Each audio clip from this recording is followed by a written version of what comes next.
Study. अब आगे हम कुछ न्यूमेरिकल्स देखेंगे। अब तक जो हमने फिजिक्स में पढ़ा है उससे रिलेटेड कुछ क्वेश्चन है वो सॉल्व करेंगे। तो देखिए क्वेश्चन नंबर फर्स्ट कहता है 0.2 मीटर लंबे एक तार को 0.5 वेबर पर मीटर स्क्वायर तीव्रता के चुंबकीय क्षेत्र यानी मैग्नेटिक फील्ड में रखा जाता है। यदि तार में यानी वायर में 2 एम्पियर की धारा प्रवाहित की जाए यानी करंट फ्लो की जाए तो तार पर लगने वाले बल की गणना कीजिए। यानी कि तार पर लगने वाले फोर्स की कैलकुलेशन कीजिए। यदि पहला कहता है तार क्षेत्र के लंबवत हो, मतलब कि जो मैग्नेटिक फील्ड है और वायर दोनों क्या हो, परपेंडिकुलर हो। सेकंड है तार क्षेत्र के समांतर हो, यानी वायर क्या हो, उस मैग्नेटिक फील्ड के पैरेलल हो। थर्ड क्या हो जाएगा, तार क्षेत्र से 30 डिग्री का एंगल बना रहा। अब देखिए बच्चों इसमें कौन से फॉर्मूला लगेंगे, ये चीज़ें ध्यान देने वाली बात है। सबसे पहले आप देखो कि क्वेश्चंस में दिए क्या है।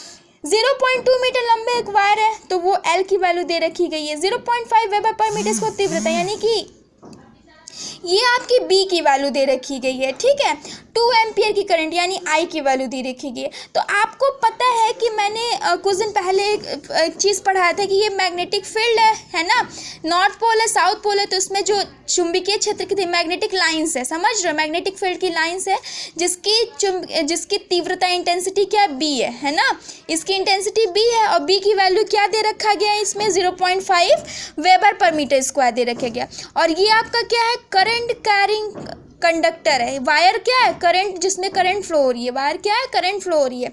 और कितनी करंट इसमें फ्लो हो रही है वो 2 एम्पियर दिखाया गया। ठीक है, तो फॉर्मूला उस केस में मैंने उस दिन ड्राइव किया था, ILB साइन थीटा होता है। यानी कि जब किसी मैग्नेटिक फील्ड में करंट कैरिंग कंडक्टर को रखते हो तो उस पर एक फोर्स लगता है और उस फोर्स के कारण ये जो करंट कैरिंग कंडक्टर होता है मूव करता है। ठीक है, और वो फोर्स ये होता है।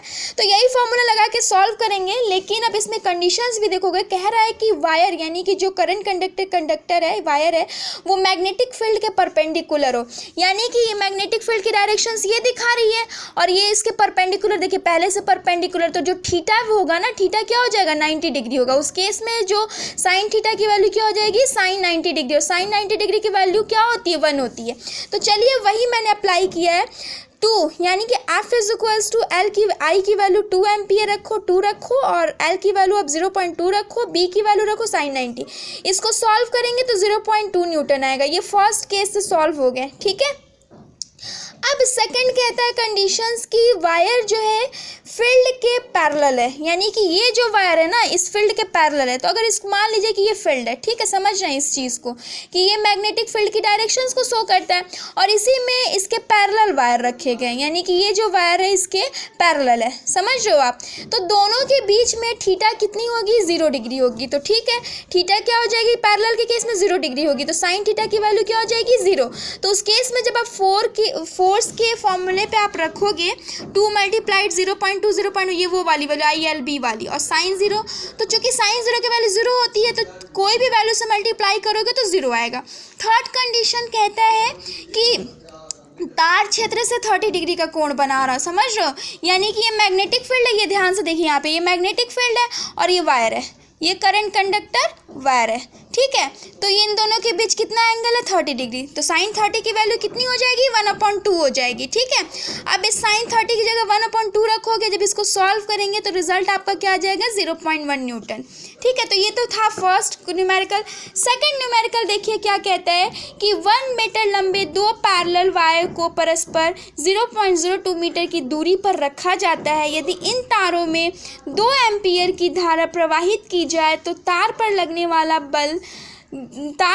वाले बल का मान ज्ञात कीजिए तथा यह भी बताइए कि बल कब आकर्षण का होगा और कब प्रतिकर्षण का होगा। ठीक है बच्चों, तो ये चीज़ें मैं बताना चाहूँगी। देखिए इसमें कहता है 2 पैरेलल वायर, तो 2 पैरेलल वायर वाला ये वाला कंडीशंस बनेगा जो मैंने उस दिन बताया था कि ये 2 पैरेलल वायर है जिसमें कि एक में करंट कितनी फ्लो हो रही है, एक में करंट आपकी फ्लो हो रही है 2 एम्पियर और दूसरे में भी करंट फ्लो हो रही है। क्योंकि यदि इन तारों में यानी कि दोनों तारों में कौन सी करंट फ्लो हो रही है, 2 एम्पियर की करंट फ्लो हो रही है।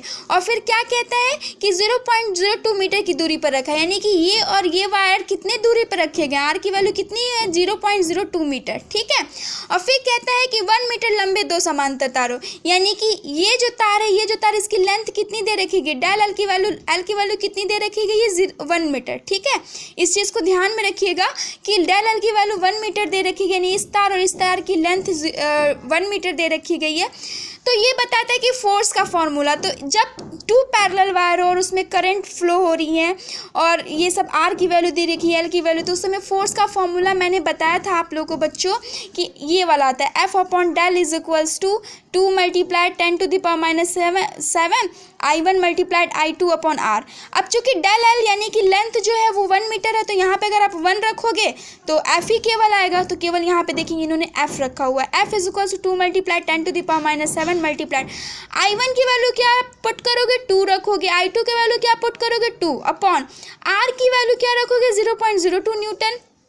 जब आप इनको सॉल्व करेंगे ना तो आपका आएगा 4 मल्टीप्लाइड 10⁻⁻5 न्यूटन। ये तो फोर्स की वैल्यू आ गई, लेकिन अब ये कहता है कि यह भी बताइए कि बल कब आकर्षण का होगा और कब प्रतिकर्षण का होगा। तो इस चीज़ को समझने के लिए बच्चों मैं एक चीज़ बताना चाहूँगी कि उस दिन मैंने बताया था कि जब टू पैरेलल वायर में करंट सेम डायरेक्शन फ्लो हो रहा है, यानी कि इसमें भी अपवर्ड जा रहा है और इसमें भी अपवर्ड है, तो सेम डायरेक्शन में अगर करंट फ्लो हो रही है तो उस समय आपका अट्रैक्टिव फोर्स लगेगा।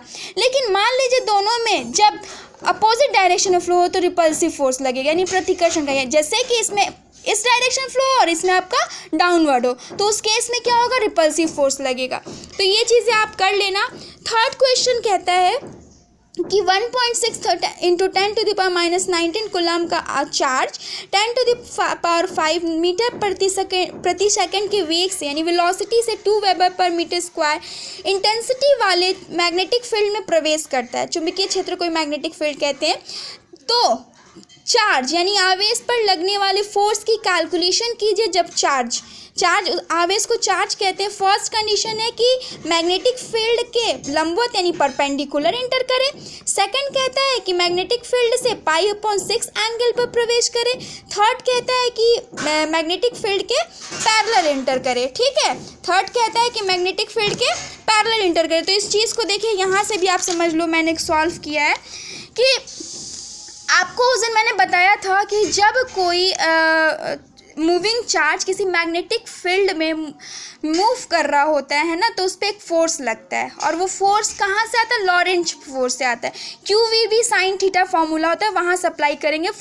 दिया कि गिवन क्या है, Q की वैल्यू 1.6 मल्टीप्लाइड 10⁻⁻19 कूलम। ठीक है, और अगर हम उसकी बात करें चार्ज इसकी Q की वैल्यू की बात करें तो ये तो हो गया B, हाँ, कूलम का चार्ज इतने वेलोसिटी से यानी कि V की वैल्यू क्या दे रखेगी, ये 10⁵ मीटर पर सेकेंड, इतने वेलोसिटी से चार्ज मूव कर रहा है। B की वैल्यू क्या दे रखेगी, यानी कि मैग्नेटिक फील्ड इंटेंसिटी की वैल्यू 2 वेबर पर मीटर स्क्वायर।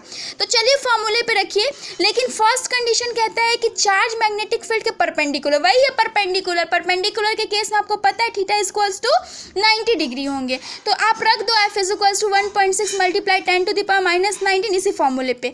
V की वैल्यू क्या है, वेलोसिटी की वैल्यू क्या है 10⁵, B यानी कि मैग्नेटिक फील्ड इंटेंसिटी की वैल्यू 2 हो गई, साइन थीटा यानी कि साइन 90 डिग्री की वैल्यू आपकी 1 हो जाएगी। तो इसको सॉल्व जब आप करेंगे टोटली तो 3.2 मल्टीप्लाई 10⁻⁻14 न्यूटन रिजल्ट आएंगे। ठीक है, अब दूसरा कहता है कि चार्ज ही मैग्नेटिक फील्ड से π/6 एंगल पर इंटर करे।